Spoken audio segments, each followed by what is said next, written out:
Hello, people. How's it going? Well, it's Saturday, so it begins my 3 days off. My usual time to do videos for the next 3 days, or at least next 2 days, anyway. This meeting, so I'm just showing all the books off that I bought recently or got through Amazon or thrift books. I like showing books. I'm sorry. I try to get people to read. This is partly why I do this. And I like reading. I think books are more important than staring at a stupid phone. That's just me. I'm not a Kindle guy, as you already know, and I'm just not. I like books. Anyway, this book, Gallipoli, also a good movie with Mel Gibson in the early 1980s, by the way. Um, this is a very good book. I read this book a long time ago. A long time ago. Almost 40 odd years ago. This is a very good one of the Gallipoli campaign. The one that Winston gets blamed for, which I'm not really sure should get all the blame for it, because there were a lot of things that went wrong with that campaign. It wasn't just bad planning; it was bad almost everything. But it is Anzac Day, which is what they're celebrating. Remembering, I should say. But it's a good book. I like this book. It has, it's World War One. It's always good. I like that. There's Churchill. Churchill gets blamed a lot for a lot of things through World War One when it comes to Gallipoli, and the problem is that it wasn't completely his plan. And yeah, a lot of things could have been different, but they weren't. Sort of like Operation Market Garden in the Second World War, where unfortunately it was Monty's plan. But I like this book. I like World War One. This is a very good book on World War One, the Gallipoli campaign. As I said, very good movie with Mel Gibson. I think it's 81, I think, the movie came out. I did. I think it was 81. It was a very good movie. I liked the movie. It was good. Well, this book I ordered because I plan on doing something else, but this is Brackett's Battalion, Minnesota Cavalry in the Civil War and Dakota War. It's a good book. I haven't read it yet, so I'm going to assume it's a good book because it's about the Civil War in Minnesota. Let's see. Without horses or equipment and only modestly trained, Major Alfred Brackett, ragtag troops of Minnesota volunteers, cut less than a dashing picture when they mustered in 1861. It's a typo in the thing, too, by the way. Matched against superior Confederate cavalry at the beginning of the Civil War, these untrained soldiers quickly learned they had far to go to be best their Southern counterparts. Yet these volunteers from a newborn state of Minnesota, who, by the way, was the first state to volunteer for the American Civil War, they served longer and see more action than any other Minnesota unit engaged in this war. Their service for the Union was interrupted, however, in 1862. They were pulled back to Minnesota to defend against the different threat, the uprising in Dakota, and inflamed the prairies of southwestern Minnesota. It looks like a good book. I hope it is, because I bought it. Different little pictures you can find here. I don't know if you can see it very well, but there's Brackett and the officers. Minnesota history is fascinating. I bought this book not only because of the Civil War thing. I want to do a video just on Minnesota in general on history. I may just do a series on that. Let's see. Anything interesting? Any interesting pictures?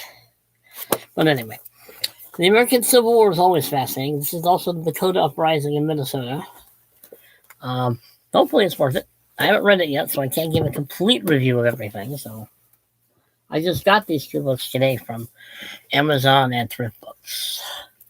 I actually was expecting this book to be a little bit bigger than this when I bought it.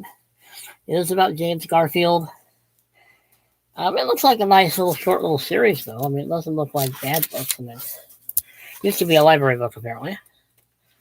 Let's see if we got any decent pictures of Garfield here. Why do we have? Well, apparently somebody used left post-it notes inside the book. Okay, well, don't leave post-it notes inside my book. My book now. Let's see. There's James Garfield.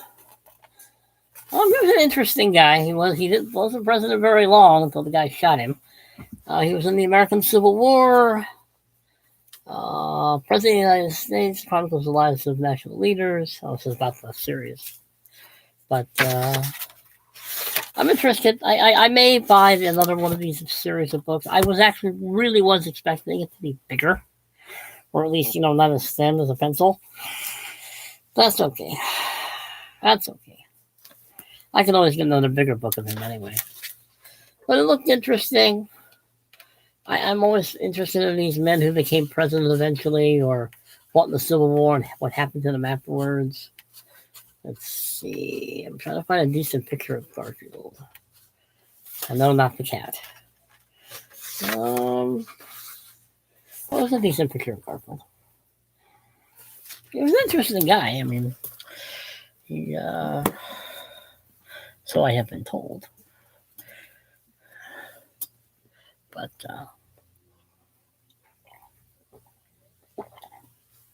I have a lot of books, so this may go past the 15-minute mark. So anyway, this book is one of the very first books I read when I started studying World War II and the Holocaust. Was this book. I read this book as probably one of the earliest books on the concentration camps, the Holocaust, that I read. I mean, this would have been early 80s. I probably think I was even 20 yet. I might have been 20 maybe, but I don't think I was. This is a very good book. The Nazi horror camps and how they worked. The Theory and Practice of Hell by Eugene Kogan. It's an excellent book. There's also another one out there called The Survivor.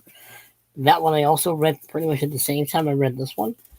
Very, I mean, it is emotional. It is emotional, gut-wrenching, tragic, everything you'd expect from such a subject as the Holocaust, the final solution.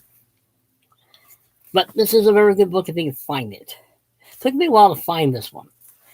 It is not easy to find, unfortunately. I'm not sure why, but it is hard to find. It's one of the better books on the subject. And I've read a lot of books on the Holocaust, despite the fact that I've been accused a long time ago of denying the Holocaust ever happened. And that person is no longer here, so whatever. But if they had been paying attention, they would have realized what I was reading at the time. But they weren't. But I read a lot of books in my early time studying World War I and II of the Holocaust and the pre-war years, and it's a fascinating subject. It's sad and depressing, but it is a fascinating subject. This is the play version of my favorite movie of all time, Fiddler on the Roof. My favorite movie will always be my favorite movie, and do not argue with me. It is the greatest film ever made. He will always be Tevye. There's no other Tevye. This is the only Tevye I will ever know and acknowledge. But I do love this movie and this book. But I do. I have the music somewhere here. But I do. I like this movie. I say that a lot because I do. It's a very good slice of early Russian Jewish life in a musical that's actually done very well. I mean, it's a good musical. It's one of the few musicals I actually like. And I don't really like a lot of musicals, but I do like that one, of course. That's my favorite movie. I did find another Stainless Steel Rat book. I discovered him in the early 80s. It's one of those science fiction series that I just fell in love with because I like the character of, Slippery Jim Digritz. The Stainless Steel Rat has outfoxed the forces of conventionally cunning, stylish swath through dozens of solar systems. Actually, there's several books. This is one I found recently. The Stainless Steel Rat Joins the Circus. I have the Stainless Steel Rat Sings the Blues. I have the Birth of the Stainless Steel Rat. I think I used to have a whole bunch, but of course, naturally, having to start all over. But I love this book. I love this series. He's a fascinating criminal character. They should have made a movie, and they never did. But he is one of a kind. He's a little bit more sharp-edged than Han Solo. Put it that way. But it is good. I like it. I discovered him pretty early. It's a good science fiction book. It is very good. Harry Harrison is a very good writer. This book on Auschwitz, a doctor's eyewitness account. Dr. Miklos Nizeli, I don't even attempt to say that guy's man's name. When the Nazis invaded Hungary in 1944, they sent virtually the entire Jewish population to Auschwitz. A Jew and a medical doctor, the prisoner Dr. Miklos Nizeli, was spared death for a grim fate to perform scientific research on his fellow inmates under the supervision of the man who would become known as the infamous Angel of Death, Dr. Joseph Mengele. I do have a book on him. Nazi was named Mengele's personal research pathologist. In that capacity, he also served as a physician to the Sonderkommando, the Jewish prisoners who worked exclusively in the crematoriums and were routinely executed after 4 months. Miraculously, this man survived to give this horrifying and sobering account. I've read part of this book. Well, I read the first chapter. It is pretty good. It is harrowing. It is a grim, horrible, tragic story of life in Auschwitz. I read a few books on Auschwitz a long time ago. I read Elie Wiesel's books on Auschwitz. I've read The Acidic Tales of the Holocaust, which also deals with Auschwitz, and others. Anyway, back to Jeff Scherer. Now, this is Jeff Scherer, the son of Michael Scherer. This is the book in front of Michael Scherer's book, The Killer Angels. This is Gods and Generals. Goes all the way up to Chancellorsville, right before Gettysburg, which of course is what this one is all about. I like Scherer's books. I like both Michael and Jeff Scherer's books. I'm still trying to find other books by Michael Scherer. I can find the Jeff Scherer books just fine. But historical fiction, for me to like it, has to have some believability, even if it isn't fast and real right on with historical stuff. I am trying to keep this under 15 minutes. So, but I do. I like the movie of this is not good.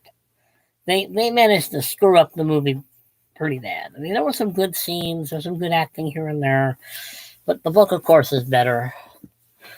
The movie for Gettysburg, this is based on, is excellent. It's my favorite war book, or favorite war movie, I should say. It is. If I had to pick a movie that was my favorite, Gettysburg would probably be first, but at least the top 3. This is Victor David Hanson's Carnage and Culture, Landmark Battles and Rise of Western Power. This is examining 9 landmark battles from ancient to modern times, from Salamis, where outnumbered Greeks devastated the slave army of Xerxes, to Cortez's conquest of Mexico, to the Tet Offensive. Victor David Hanson explains why the armies of the West have been the most lethal and effective of any fighting forces in the world. I like him. I like him as an author. I've read other books of his. This is very good. It's a classic book of his. It deals with a lot of cool stuff, a lot of interesting stuff about the different battles and Western technology and Western fighting abilities. And I'm going to nail that pillow to the chair because it keeps moving. I mean, this is midway up here, of course. I'm not sure what battle that is, but anyway, this is a good book, excellent book. You should always, if you like history, and you want to understand the Western mind and how it's very different from the Eastern mind when it comes to fighting wars, and this is a good book. Very good book. And of course, I got a book on the history of Japan because I love Japan. I've never read this, so I have no idea. But this is a book on Japan, my favorite Asian country. I don't think there are any pictures in there. Well, here are some other books I may eventually get, if you can see that very well. But, they have, let's see, Japan, the Short Cultural History, Japan, the Story of a Nation, Nihongi, Chronicles of Japan from the earliest time to the 697. The handwriting is small, I can't really read it very well. Japanese Samurai Code, Sex and the Japanese. Yeah, the Japanese are definitely not Western in their minds when it comes to sex, let alone a lot of other things.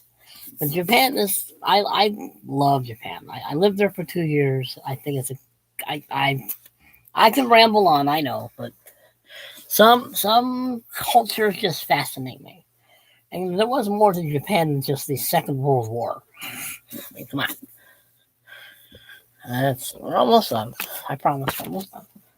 I know we're at 15 minutes already. Civil War Dictionary, self-explanatory. I thought it was cool. So, in this book, the historic essays on Japanese Americans' participation in World War II and the Korean War. There were Japanese soldiers fighting for the Americans in World War II and the Korean War, mostly World War II. I mean, they weren't all in the camps, unfortunately. I mean, unfortunately, I should say. I mean, unfortunately, people think they were all put in the camps and they weren't. But I have never read this book. The subject interested me and it looked good. It looked like an interesting subject. And it probably is, because there's probably not a whole lot of people understand the dynamic of the 1940s and all that went on. And, I mean, whether you like it or not, we were at war with a country and they had their people here.